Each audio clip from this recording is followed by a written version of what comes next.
Question है find the maximum value of cos alpha 1, cos alpha 2, cos alpha 3 dash dash cos alpha n under the restriction 0 is less than equal to alpha 1, alpha 2, alpha 3 dash dash alpha n and is less than equal to pi by 2 and cot alpha 1, cot alpha 2, cot alpha 3 dash dash cot alpha n equal to 1।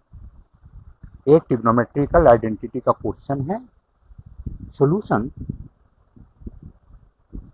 कुछ इस प्रकार होगा। हमें दिया गया है cot alpha 1, cot alpha 2, cot alpha 3 to cot alpha n equal to 1। इसका मतलब cot means cos by sin, cos alpha 1 by sin alpha 1 into इसे कर सकते हैं cos alpha 2 by sin alpha 2, इसे कर सकते हैं cos alpha 3 by sin alpha 3 dash into इसे कर सकते हैं हम cos alpha n by sin alpha n equal to 1, है ना। इसे अगर हम क्रॉस मल्टीप्लिकेशन कराएं तो ये होगा cos alpha 1 into cos alpha 2 into cos alpha 3 to cos alpha n equal to 1 का डिनोमिनेटर से multiply sin alpha 1 into sin alpha 2 into sin alpha 3 sin alpha n तक, है ना। अब हम इसमें cos alpha 1 का मल्टीप्लाई कर दें तो ये हो जाएगा cos स्क्वायर alpha 1। यहाँ क्या होगा, इसमें cos alpha 2 का मल्टीप्लाई कर दें तो हो जाएगा cos स्क्वायर alpha 2, इसमें हो जाएगा cos स्क्वायर alpha 3, ऐसे करते करते cos square alpha n equal to,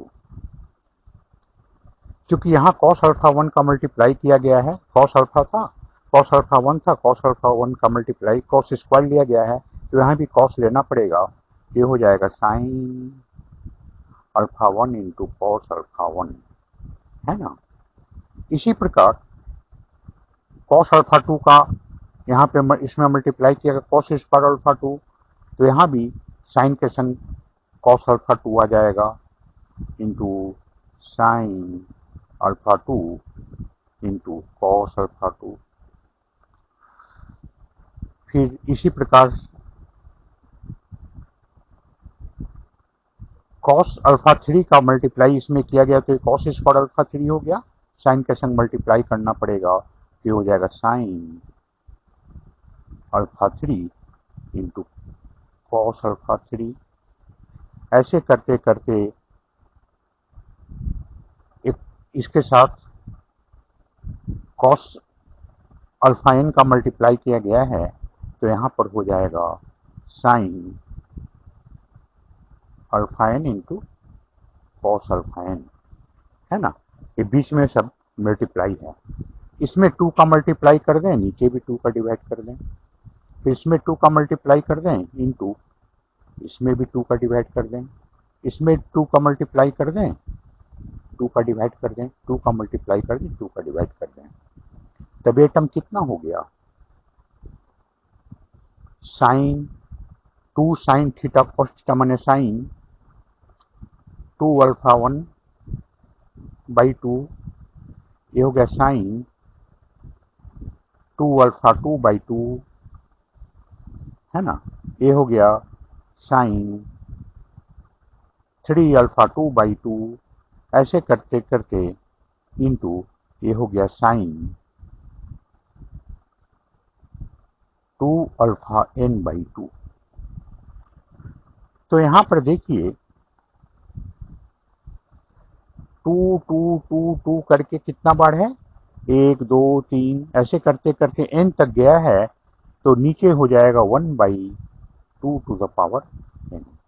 अगर एक बार है तो 1 2 होगा, 2 टर्म है तो 2 स्क्वायर होगा, 3 टर्म है तो 2 क्यूब होगा, यहाँ पे n टर्म है तो 2 to the power n into क्या बचेगा, sine 2 alpha 1 sine 2 alpha 2 into sign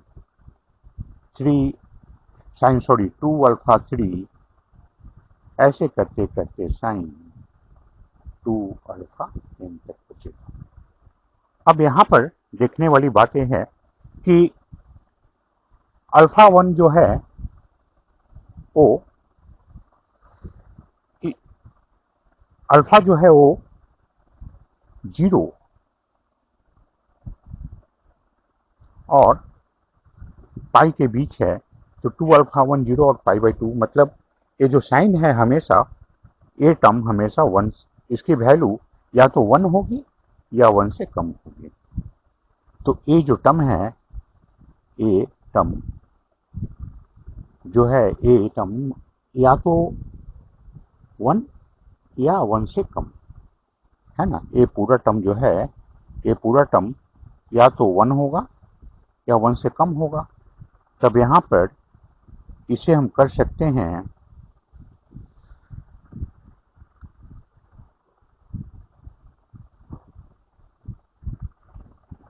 1 by, ये जो टर्म है ये 1 बाई और equal to 1/2 to the power n होगा, है ना ये टर्म। यानी हमारा, हम क्या देख रहे हैं, cos square alpha 1 cos square alpha 2 cos square alpha 3 cos square alpha n is less than और equal to 1/2 to the power n है ना। ये पूरा टर्म जो है वो, तो स्क्वायर है, तो जब इसका स्क्वायर रूट लेंगे तो cos alpha 1 cos alpha 2 cos alpha 3 cos alpha n is less than equal to, square था तो इसका स्क्वायर रूट लेंगे, square root of 1/2 to the power n, यानी, और इसको हम कर सकते हैं 1/2 टू द पावर n/2, यानी 2 टू और 2 टू द पावर -n/2 है ना। यही हमारा आंसर होगा। ओके।